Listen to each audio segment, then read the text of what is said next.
Hello అండి, నేను మీ అంజలి. ఈరోజు నేను స్వీట్ రెసిపీ కొబ్బరి ఉండలు ఎలా చేయాలో చూపించబోతున్నాను.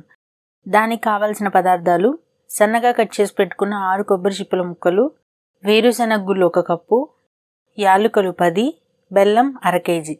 దీనిని నల్ల బెల్లం కూడా అంటారండి, లేదా అరిసెల బెల్లం అని కూడా పిలుస్తారు. ఇదేనండి మెయిన్ ఇంగ్రీడియంట్ ఈ రెసిపీకి. దీనివల్ల ఈ స్వీట్కి మంచి టేస్ట్ వస్తుంది. దీనిలో ఎటువంటి కెమికల్స్ ఉండవు. నార్మల్ ఎల్లో కలర్లో ఉండే బెల్లంని ప్రిఫర్ చేయొద్దు. ముందుగా స్టవ్ మీద బాండీ పెట్టుకొని వేరుశెనగ గుళ్ళు వేసుకొని ఇలా గరిటతో కలుపుకుంటూ లో ఫ్లేమ్లో వేయించుకోవాలి.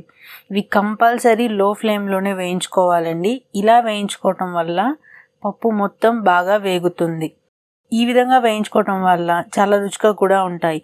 అదే మీరు హై ఫ్లేమ్లో పెట్టి వేయించుకోవటం వల్ల పైన మాత్రమే వేగి మంచి కలర్లో కనపడతాయి, కానీ లోపల పూర్తిగా వేగవు.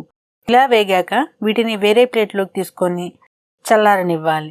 ఆ తరువాత వీటిని పొట్టు తీసుకొని ఇలా బద్దలుగా చేసుకొని పక్కన పెట్టుకోవాలి.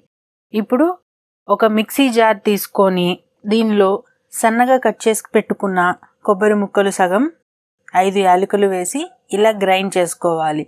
ఇదే విధంగా మిగిలిన సగం ముక్కలు, యాలకులు వేసి ఇదే విధంగా గ్రైండ్ చేసుకోవాలి. ఇప్పుడు ఈ మిక్చర్ని ఒక బాండీలోకి వేసుకోవాలి. తరువాత బెల్లాన్ని ఇలా సన్నగా ముక్కలుగా కట్ చేసుకొని వీటిని ఒక గిన్నెలో వేసుకొని స్టవ్ మీద పెట్టుకోవాలి. దీనిలో 1 గ్లాస్ వాటర్ యాడ్ చేసుకొని బెల్లం కరిగేంత వరకు కలుపుకుంటూ ఉండాలి. ఈ విధంగా పూర్తిగా కరిగిన తరువాత స్టవ్ మీద నుంచి తీసి పక్కన పెట్టుకోవాలి. ఇప్పుడు ఈ స్టవ్ మీద కొబ్బరి మిక్చర్ వేసుకున్న బాండీని పెట్టుకొని ఒక స్ట్రైనర్ సహాయంతో కరిగిన బెల్లం నీటిని వడపోసుకోవాలి. ఇలా చేయడం వల్ల ఇందులోని నలకలు ఫిల్టర్ అయిపోతాయి. ఇప్పుడు బెల్లం పాకం కొబ్బరి మిక్చర్ బాగా కలిసేలా ఇలా గరిటెతో వాటర్ మొత్తం పోయే వరకు మీడియం ఫ్లేమ్లో ఈ మిక్చర్ని ఇలా కలుపుకుంటూ ఉండాలి. ఈ మిక్చర్ ఇలా దగ్గర పడే సమయంలో బద్దలుగా చేసి పెట్టుకున్న వేరుశనగ పప్పులను వేసి మళ్ళీ ఒకసారి మొత్తం కలిసేలా ఇలా 2 మినిట్స్ కలుపుకుంటూ ఉండాలి.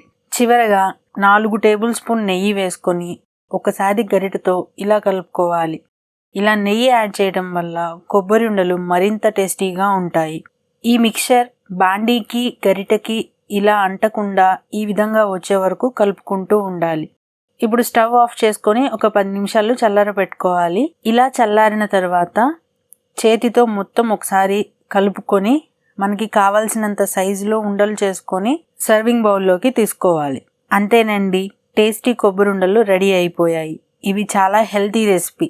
ఇందులో యాడ్ చేసిన ఇంగ్రీడియంట్స్ కొబ్బరి బెల్లంలో కాల్షియం ఉంటుంది. దీనివల్ల ఎముకలు బలంగా తయారవుతాయి. అంతేకాకుండా వీటి వల్ల వ్యాధి నిరోధక శక్తి కూడా పెరుగుతుంది. ఈ రెసిపీని మీరు ట్రై చేసి ఎలా కుదిరిందో కామెంట్లో తెలియజేయండి.